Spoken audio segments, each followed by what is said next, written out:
Advocate Baiju Noel, താങ്കളുടെ മൊഴി എടുക്കാൻ പോലീസ് വിളിപ്പിച്ചിട്ടുണ്ട് എന്നാണ് അറിയുന്നത്. എന്താണ് താങ്കളുടെ പരാതി, അതിന്റെ പൂർണ്ണ വിവരങ്ങൾ? പോലെ ഈ കേസിനകത്ത് പ്യൂർലി പബ്ലിക് ഇൻ നേച്ചർ ആയിട്ടുള്ള ഒഫൻസാണ് എന്റെ പരാതിയുടെ അടിസ്ഥാനത്തിൽ രജിസ്റ്റർ ചെയ്തത്. അൺലോഫുൾ അസംബ്ലി, അതുപോലെ തന്നെ പബ്ലിക് നോയിസ്, അതുപോലെ തന്നെ ഫ്രീ ഫ്ലോ ഓഫ് ട്രാഫിക്കിംഗ്, ഗതാഗത തടസ്സം ഉണ്ടാക്കുക, അതുപോലെ തന്നെ റോങ്ഫുൾ റെസ്ട്രെയിൻ, അന്യായമായി ആളുകളെ തടഞ്ഞു വെക്കുക. ഇത്തരം കുറ്റങ്ങൾക്കാണ് എന്റെ പരാതിയുടെ അടിസ്ഥാനത്തിൽ cantonment police station FIR register ചെയ്തിട്ടുള്ളത്. ഇനി അതിനകത്ത് അതുപോലെ തന്നെ ബസ്സിലെ ഡ്രൈവർ യദുവിന്റെ പരാതിയിൽ അവർക്കും പോലീസ് കേസ് രജിസ്റ്റർ ചെയ്തിട്ടുണ്ട്. ഈ കേസിലെ സാക്ഷികൾ ആയിട്ടുള്ള ആളുകളുടെ മൊഴിയെടുക്കേണ്ടതുണ്ട്. ആ മൊഴിയെടുക്കാനാണ് ഇനി പോലീസ് ഇതിലെ സാക്ഷികളെ വിളിപ്പിച്ചിട്ടുള്ളത്.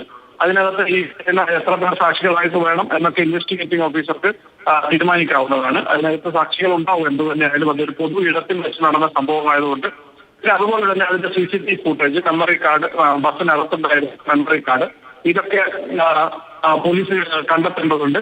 അതൊക്കെ കണ്ടെത്തുന്നത് തന്നെയാണ് ഞാൻ വിശ്വസിക്കുന്നത്. കേസ് കാര്യക്ഷമമായി തന്നെ അന്വേഷിക്കും. കാരണം കോടതിയുടെ ഇടപെടൽ ഉണ്ടായതുകൊണ്ട് തന്നെ കേസ് ആദ്യ സ്റ്റേജിൽ ഇതിനകത്ത് കേസ് എടുക്കാൻ പോലും പോലീസ് തയ്യാറായിരുന്നില്ല. അത് ഈ പറഞ്ഞതുപോലെ ആര്യ രാജേന്ദ്രൻ ഒരു മേയർ ആയതുകൊണ്ടും സച്ചിൻ ദേവ് ഭരണകക്ഷി ഒരു MLA ആയതുകൊണ്ട് ആയിരിക്കാം ആ കേസ് രജിസ്റ്റർ ചെയ്യാതിരുന്നത്. പക്ഷേ അതിനുശേഷം ഉണ്ടായിട്ടുള്ള നടപടിക്രമങ്ങളിലൂടെ കോടതിയുടെ ഇടപെടൽ ഉണ്ടായതുകൊണ്ട് തന്നെ കേസ് രജിസ്റ്റർ ചെയ്യേണ്ടി വന്നിട്ടുണ്ട്. അതുകൊണ്ട് തന്നെ ഈ കേസ് കാര്യക്ഷമമായി തന്നെ പോലീസ് അന്വേഷിക്കേണ്ടി വരും.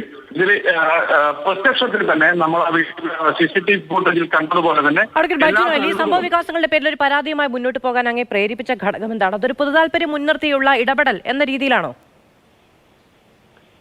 കേസിനകത്ത് ശ്രദ്ധിക്കൂ, നമ്മളൊരു സാധാരണക്കാരനാണ് KSRTC ബസ് തടയുന്നതെങ്കിൽ എന്താണ് സംഭവിക്കുക?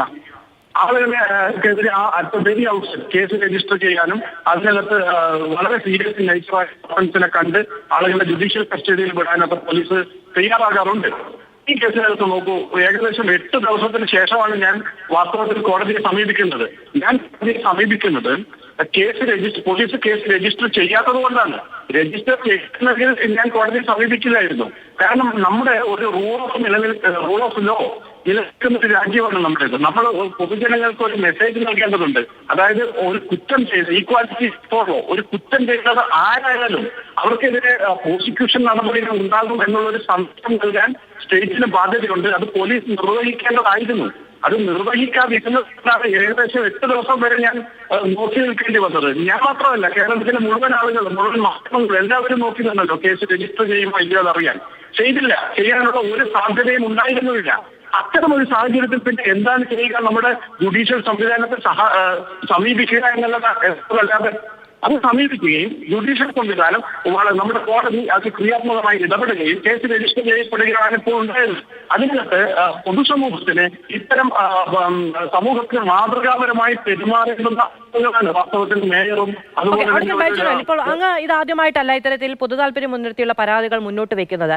അങ്ങയുടെ ഇടപെടൽ ഉണ്ടായിരുന്നില്ല എങ്കിൽ ഈ കേസ് രജിസ്റ്റർ ചെയ്യപ്പെടാതെ പോകുമായിരുന്നു, ഒരു പോലീസ് നടപടിയും ഉണ്ടാകുമായിരുന്നില്ല എന്നൊക്കെയുള്ള ധാരണയിലാണോ അങ്ങ്?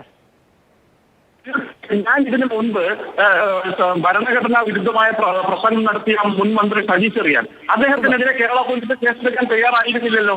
ആ സമയത്ത് എനിക്ക് കോടതിയെ സമീപിക്കേണ്ടി വന്നു. അദ്ദേഹത്തിനെതിരെ കേസ് രജിസ്റ്റർ ചെയ്തു. അദ്ദേഹത്തിന് രാജിവെക്കേണ്ടി വന്നു.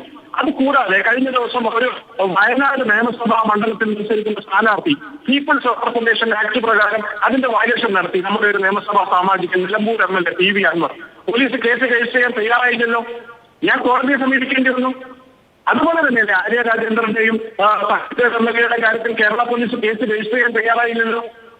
അത്തരം സാഹചര്യത്തിൽ പിന്നെ നമുക്ക് ചെയ്യാൻ കഴിയുന്ന മാതൃകാപരമായ നടപടിയാണിത്. ഇത്തരം നിയമ നടപടികളിലൂടെ നമ്മൾ കടന്നു പോകുന്നില്ലെങ്കിൽ പൊതുസമൂഹത്തിന് എന്ത് സന്ദേശമാണ് നമ്മൾ നൽകുക?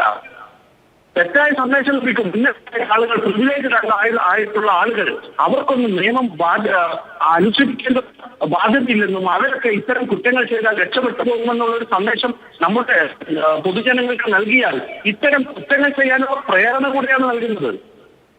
ആളുകൾക്ക് നിയമം കയ്യിലെടുക്കാൻ തുടങ്ങിയാൽ, പ്രത്യേകിച്ച് സാമൂഹിക പ്രതിബദ്ധത നിലനിർത്തേണ്ടുന്ന ആളുകൾ നിയമം കയ്യിലെടുക്കാൻ തുടങ്ങിയാൽ അവിടെ ഒരു പോയിന്റ് ഉണ്ട്. അതായത് അങ്ങ് പറയുന്നതും ഈ സാമൂഹ്യ പ്രതിബദ്ധത നിലനിർത്തേണ്ട ഉത്തരവാദിത്തമുള്ള അധികാര പരിധിയിലിരിക്കുന്ന അധികാര സ്ഥാനങ്ങളിലിരിക്കുന്ന ആളുകൾ ഇത്തരത്തിൽ പ്രവർത്തിക്കുന്നു എന്നുള്ളതാണ്.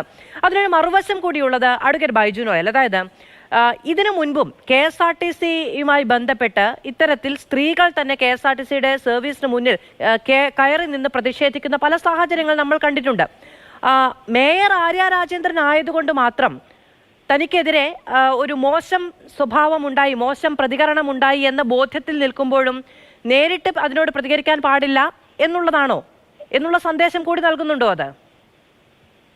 ഞാൻ ചോദിക്കട്ടെ, കേരളത്തിൽ ആദ്യമായിട്ട് ഒരു ലൈംഗിക അതിക്രമത്തിന് ഇരയാകുന്ന സ്ത്രീയാണോ മേയർ ആര്യ രാജേന്ദ്രൻ? അല്ലല്ലോ. കേരളത്തിലെ എല്ലാ പോലീസ് സ്റ്റേഷനും ദിനംപ്രതി നിരവധി സ്ത്രീകൾ, നിരവധി കുട്ടികൾ, നിരവധി സീനിയർ സിറ്റിസൺസ് ഇവരൊക്കെ അതിക്രമത്തിന് വിധേയരാകുന്നുണ്ട്. ഇവരൊക്കെ അതിക്രമത്തിന് വിധേയരായി കഴിഞ്ഞാൽ നിയമപരമായ നടപടി എന്നാൽ ഒരു പോലീസ് സ്റ്റേഷനെ സമീപിക്കുക, അതിനകത്ത് പരാതി രജിസ്റ്റർ ചെയ്യുക, കേസ് രജിസ്റ്റർ ചെയ്യുക, ഇതൊക്കെയല്ലേ. അല്ലാതെ ഈ ഒഫൻസ് കുറ്റം ചെയ്ത ആളെ ആക്രമിക്കുക എന്നുള്ളതാണോ? അല്ലെങ്കിൽ അവരെ കയ്യേറ്റം ചെയ്യുക, അവരെ കൈകാര്യം ചെയ്യുക? ആര്യ രാജേന്ദ്രനെതിരെ ഒരു അതിക്രമം ഉണ്ടായി എന്ന കാര്യം അങ്ങ് സമ്മതിക്കാൻ തയ്യാറാണ്. അങ്ങനെ ഉണ്ടാകുന്ന സമയത്ത് ആ തത്സമയം പ്രതികരിക്കാൻ പാടില്ല എന്നുള്ളതാണോ അങ്ങയുടെ കാഴ്ചപ്പാട്? ആര്യ രാജേന്ദ്രനെതിരെ മാത്രമല്ല, ഏത് സ്ത്രീകൾക്കും എതിരായിട്ട് അതിക്രമം ഉണ്ടായാലും അവർക്കെതിരെ നിയമപരമായ നടപടി സ്വീകരിക്കണം. നിയമപരമായ നടപടി സ്വീകരിക്കണം, പോലീസിൽ പോകണം, കേസ് കൊടുക്കണം, ഡിപ്പോയിൽ പോകണം, പരാതി പറയണം. ഈ പറയുന്ന അധികാര സ്ഥാനത്തിരിക്കുന്ന ആരെയും, കേരളത്തിന്റെ മുഖ്യമന്ത്രി വരെ നേരിട്ട് വിളിക്കാൻ കഴിയുന്ന ഒരാളാണ് ആര്യ രാജേന്ദ്രൻ എന്നത് ശരി. പക്ഷെ വ്യക്തിപരമായ പ്രതിഷേധത്തിന് ആര്യ രാജേന്ദ്രൻ അർഹതയില്ല, അവകാശമില്ല എന്നുള്ളതാണോ അങ്ങയുടെ ലൈൻ എന്നുള്ളതാണ് ചോദ്യം. എന്റെ നിലപാട് ഞാൻ ഇവിടെ പറയുന്നില്ല, അങ്ങയുടെ നിലപാടാണ് ഞാൻ ചോദിക്കുന്നത്. വ്യക്തിപരമായ പ്രതിഷേധം നടത്തുന്നതും ഒരു കുറ്റം ചെയ്യുന്നതും തമ്മിൽ വ്യത്യാസമുണ്ട്. ഇത് ഒരു ഒഫൻസാണ്.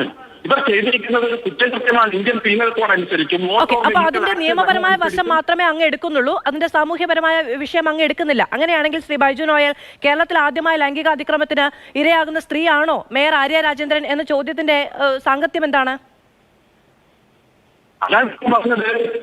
ഇത്തരം ലൈംഗിക അതിക്രമങ്ങൾക്ക് ഇരയാകുന്ന ഏതൊരു വ്യക്തിയും മുഖ്യമന്ത്രിയെ നേരിട്ട് കാണാനാണോ ശ്രമിക്കാറ്? മുഖ്യമന്ത്രിക്കാണോ നമ്മൾ എല്ലാവരും പരാതി കൊടുക്കാറ്? അതിനുള്ള സാഹചര്യമുണ്ടോ? മുഖ്യമന്ത്രിയുടെ ഓഫീസിലേക്ക് നമുക്കൊരു സാധാരണക്കാരൻ മേയർ ആര്യ രാജേന്ദ്രൻ അങ്ങനെ ഒരു പരാതിയുമായി മുഖ്യമന്ത്രിയുടെ അടുത്തേക്കല്ലല്ലോ ആദ്യം പോയത്. അവർ ഇതിനു മുമ്പുണ്ടായപ്പോഴും മുഖ്യമന്ത്രിക്കാണ് പരാതി കൊടുത്തത്. ഇതിനു മുൻപ് ലൈംഗിക അതിക്രമവുമായി ബന്ധപ്പെട്ട വിഷയമല്ലല്ലോ ആ വിഷയം. നമ്മൾ അന്ന് ചർച്ച ചെയ്ത് കഴിഞ്ഞാണല്ലോ.